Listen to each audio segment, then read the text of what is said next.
문희정의 외신 브리핑. 밤사이 들어온 국제뉴스를 정리해보겠습니다. 문희정 국제정치평론가 스튜디오에 나와 계십니다. 어서 오십시오. 네, 안녕하세요. 오늘 국내 뉴스는 아무래도 비소식일 것 같고요. 국제뉴스는 톱 뉴스를 꼽자면 레바논 폭발 아니겠습니까? 네, 그렇습니다. 이 레바논 베이루트의 항구 창고에 6년간 보관된 질산 암모늄 2,750톤의 폭발로 인한 사망자가 지금까지 135명이고요. 네. 부상자가 5천여 명을 넘어섰습니다. 이제 계속해서 증가를 하고 있는 상황인데 문제는 이재민까지 발생을 했는데 그 숫자가 무려 30여만 명에 달하는 것으로 알려졌습니다. 네. 이 원인과 관련해 가지고 계속 이제 궁금증이 커졌는데 블룸버그 통신은 현지 언론 보도를 인용해서 이 사고 현장 인근에서 노동자들이 용접 작업을 하던 중 불꽃이 튀어서 화재가 발생했다. 이런 보도를 내놨습니다. 그러면 이제 사고라고 이제 일단 보도가 된 거네요. 그렇습니다. 네. 예. 그리고 실제로 그 노동자들이 질산 암모늄이 쌓여 있는 그 자루들 옆에서 용접 작업을 하고 있는 사진도 공개가 됐습니다. 네.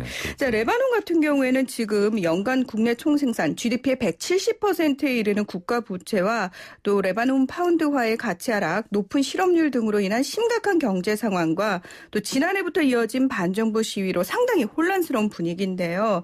베이루트 주지사는 피해액이 우리나라 돈으로 17조 원이 넘을 수 있다. 이렇게 언급을 하기도 했습니다.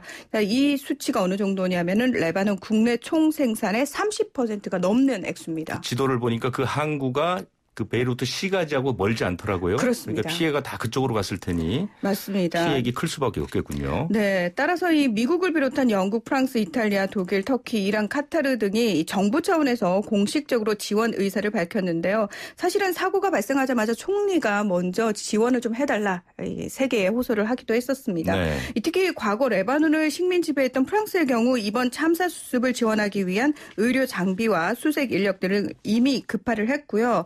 에마누엘 마크롱 대통령도 6일 직접 방문할 예정인 것으로 알려졌습니다. 네.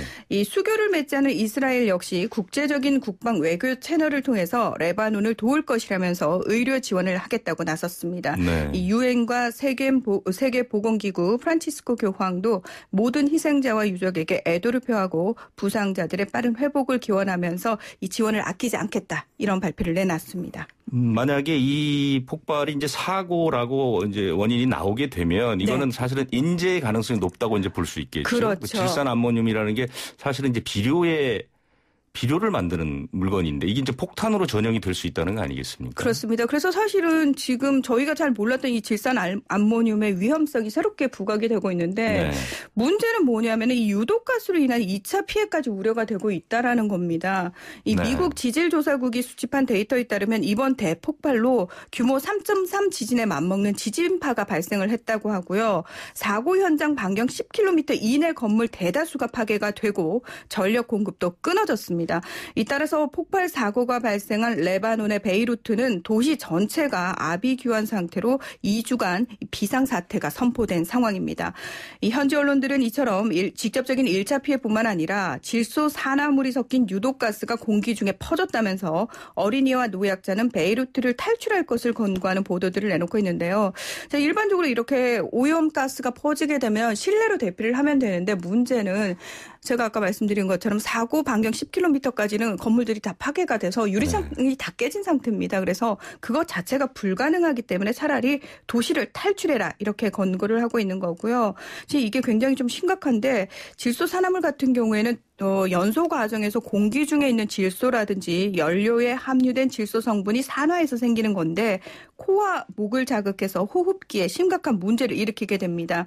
이 기관지 염증, 천식, 기침과 가래, 눈물, 호흡곤란 등의 증상이 나타날 수 있고 급성 중독 시엔 폐 수종을 일으켜 사망에 이르기도 합니다. 네. 이 영국 일간지 가디언에 따르면 멜버른대 화학공학과 게브리엘 다 실바 교수는 공기 중의 화학물질은 빠르게 사라져야 하지만 오염 물질은 남아서 문제를 일으킬 수 있다면서 이 폭발에서 뿜어져 나온 연기를 보면 핏빛 붉은색이 있는데 그 안에 대기 오염 물질인 질소 산화물이 섞였기 때문이다. 이렇게 지적을 했습니다. 네. 자, 게다가 이번 폭발로 이 베이루트의 병원 최소 3곳이 파괴가 됐고요.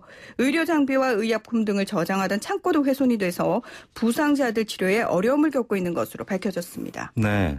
이 폭발 관련된 소식은 상당히 많은데 저희가 잠시 뒤에 또 집중적으로 좀 짚어볼 테니까요.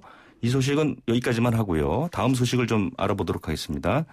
미국과 중국이 무역 합의를 점검하기 위해서 고위급 회담을 열 것이다. 뭐 이런 소식이 들렸네요. 네, 그렇습니다. 미중 양국 지난 1월 15일에 무역 전쟁을 벌인 지 22개월 만에 1단계 무역 협정에 서명을 했죠. 네. 그리고 2월 15일부터 발효가 됐는데 이 협정 안에 어떤 규정이 있냐면 6개월마다 최고위급 회담을 열어서 이 상황을 점검한다라는 규정이 있습니다. 네. 이 따라서 오는 15일 1단계 무역 협정 평가를 위해서 로버트 라이트 하이저 미 무역대표부 대표와 류허 중국 부총리가 화상으로 회의를 할 예정인 것으로 알려졌습니다.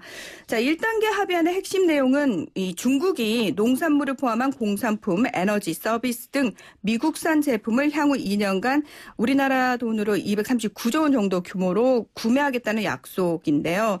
과연 이 약속이 어느 정도 이행됐는지 이 점검할 것으로 예상이 되고 있습니다. 네. 이 중국이 최근 몇 달간 미국산 대두와 돼지고기, 옥수수 등 농산물 구매를 늘렸지만 이 전체 구매액이 333억 달러로 이 목표치의 47%에 불과하다는 결과가 나왔는데요. 하지만 중국 측은 1단계 합의안을 성실히 이행하고 있다면서 이 미국과의 관계가 악화되는 것을 원치 않는다는 입장을 분명히 밝혔습니다. 그러면서도 류 부총리가 이 틱톡 사안 등 중국 기술 기업에 대한 미국의 규제에 관해서는 우려를 제기할 것으로 전망이 되고 있습니다. 네. 이 한편 도널드 트럼프 행정부가 코로나19 발원지 논란이라든지 홍콩 보안법도 위구르족 탄압 등을 이유로 중국 때리기에 나선 상황에서 과연 원만하게 회의가 진행될 수 있을지에 관심이 집중되고 있습니다. 네, 무역 합의 자체도 상당히 큰 사안이지만 지금 그 중국과 미국을 둘러싼 이 여러 가지 갈등 요소들이 많아서 그렇습니다. 회담이 정상적으로 진행될지는 상당히 좀 부정적인 측면이 좀 많이 있군요. 네. 이런 과정에 뭐 굳이 지금 가야 될까 하는 생각이 드는데요. 미국의 보건장관이 타이완을 찾는다 이런 얘기가 정식으로 발표를 한 건가요? 네, 그렇습니다. 이 중국과 타이완의 관계, 우리가 양안 관계라고 하잖아요. 근데 여기에 미국이 끼어드는 것을 중국 정부가 가장 싫어하죠. 가장 민감한 문제라고 할 수 있는데 하지만 중국 정부의 무력 통일론이라든지 이 타이완과 수교를 맺고 있는 국가들을 압박해서 타이완과 단교하게 만드는 행위들 앞에 이 타이완 전략적으로라도 미국과 더 밀착할 수밖에 없는 악순환이 지금 반복되고 있는, 거듭되고 있는 그런 상황이라고 할 수 있습니다. 네. 특히 대중국 강경 정책을 표방하는 트럼프 행정부는 보란 듯이 이 타이완과 교류를 강화하고 무기 판매를 확대하면서 이 타이완 해협에서 합동 군사 훈련까지 실시하고 있어서 중국 정부의 강한 반발을 사왔죠. 네. 그런데 이 앨릭스 레이자 미국 보건복지부 장관이 현지 시각으로 4일 이 타이완 방문에 관한 성명을 내고 이 타이완의 글로벌 보건 리더십에 대한 도널드 트럼프 대통령의 지지를 전달하고 자유민주주의 사회가 건강 보호와 증진에 있어 최고의 모델이라는 우리의 공통된 믿음을 강조할 것이다. 이렇게 밝혔습니다. 네. 이 워딩 자체가 상당히 중국을 이렇게 겨냥한 말들이 많이 들어가 있죠. 행간을 읽어보면 타이완은 상당히 그 코로나19 사태를 뭐 잘 대처했다. 뭐 그건 국제사회가 아는 것이지만 네. 하지만 중국은 책임도 있을 뿐 아니라 대처도 제대로 못했다. 뭐 이런 것들이 좀 읽히네요. 그렇죠. 그러면서 중국의 이제 정치 체제가 문제다. 이런 내용까지 저희가 다 짐작을 할 수 있는데요. 네. 자, 이렇게 미국 강요가 타이완을 찾는 건 2014년 지나 메카시 환경보호청장 이후 6년 만이고요. 1979년 단교 이후 미 행정부 최고위급 인사의 방문이라고 할 수 있습니다. 게다가 올해 5월 집권 2기 취임 일성으로 일국 양제 원칙을 수용할 수 없다. 이런 입장을 재천명한 차이 잉원 총통과의 면담도 예정돼 있습니다. 네. 코로나19와 관련해서 세계적인 모범 국가인 타이완의 세계보건기구 재합류를 위한 미국의 전략적인 행보이기도 하고요. 중국 때리기의 일환이라고 할 수 있습니다. 이 중국 정부 때문에 사실 타이완은 국제기구에서 많이 쫓겨났습니다. 그런데 네. 세계보건기구는 트럼프 대통령이 나서서 탈퇴하겠다고 얘기했던 그 기구 아닙니까? 맞습니다. 그런데 타이완은 또 거기에 재합류를 시키겠다. 그렇죠. 이해가 잘 안 됩니다. 사실. 예, 트럼프 행정부의 정책이 일관성이 있지는 않죠. 네. 예.